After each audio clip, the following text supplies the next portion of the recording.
आज का सुविचार है, अगर आपके दिल और दिमाग के बीच संघर्ष चल रहा हो अगर आपके दिल और दिमाग के बीच संघर्ष चल रहा हो, तो हमेशा अपने दिल की सुनें। नमस्कार दोस्तों, आपका शॉर्ट हैंड स्टेनो सक्सेस में स्वागत है। आप हमारे चैनल पर नए आए हैं तो चैनल को लाइक, शेयर और सब्सक्राइब करना न भूलें। चलिए दोस्तों, बिना समय गंवाए डिक्टेशन स्टार्ट करते हैं। 80 वर्ड पर मिनट 5 सेकंड बाद।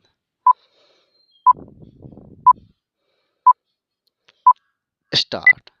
उपसभापति महोदय, आज का दिन केवल भारतवर्ष के लिए ही नहीं बल्कि सभी देशों के लिए एक बहुत ही शुभ दिन मानना चाहिए, क्योंकि आज ही के दिन महात्मा गांधी जी ने जन्म लिया था और यह हमारे देश का सौभाग्य था कि उनका जन्म इस देश में हुआ।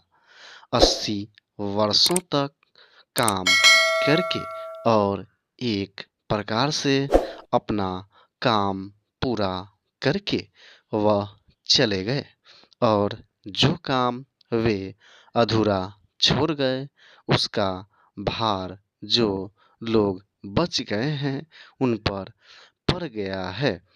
आप जानते हैं कि महात्मा जी ने अपने जीवन में जितने काम किए वह सब एक सिद्धांत के अधीन और एक सिद्धांत के अनुसार थे। उनका कार्यक्रम जब तब समय के अनुसार बदलता था और बदल सकता था, पर वह जो भी कार्यक्रम बनाते थे अपने सिद्धांतों के अनुसार ही बनाते थे। उनके चले जाने के बाद जब हम सभी बातों पर विचार करके देखते हैं तो ऐसा मालूम होता है कि उन्होंने मानव जीवन के और विशेषकर भारतवर्ष के लोगों के जीवन के किसी भी पहलू को अछूता नहीं छोड़ा और सभी विषयों पर केवल अपना मत ही प्रकट नहीं किया, बल्कि जो प्रश्न तथा समस्याएं सामने आईं सभी को सुलझाने का कोई न कोई प्रयत्न उन्होंने बतलाया।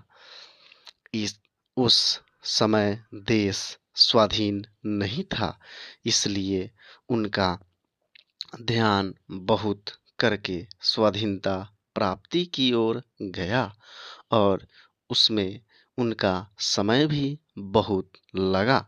स्वाधीनता के लिए जो संग्राम उन्होंने छेड़ा, देश के लोगों ने भी उसी ओर अधिक ध्यान दिया और उसी में अधिक भाग लिया। महात्मा गांधी केवल एक राजनीतिक पुरुष नहीं थे, महात्मा गांधी सचमुच में महात्मा थे।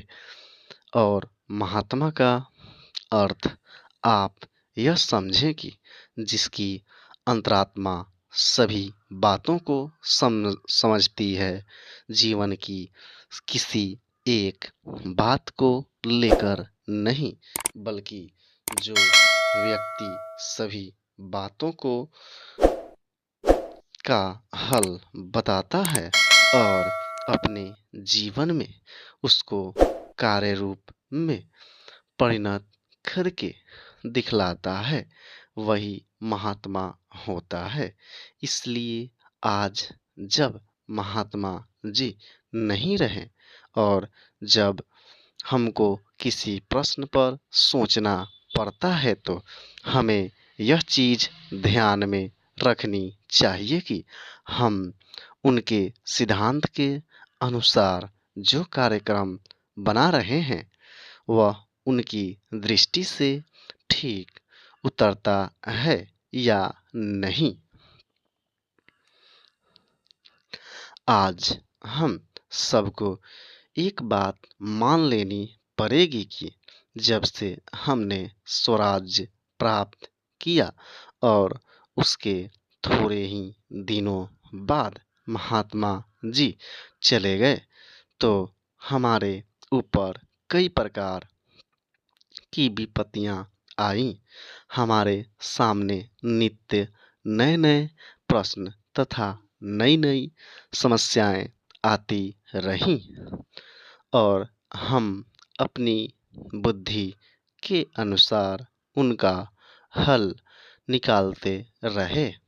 पर हमको यह भी मानना होगा कि हम उस प्रकार का व्यापक विचार नहीं कर सकते जितना महात्मा जी किया करते थे।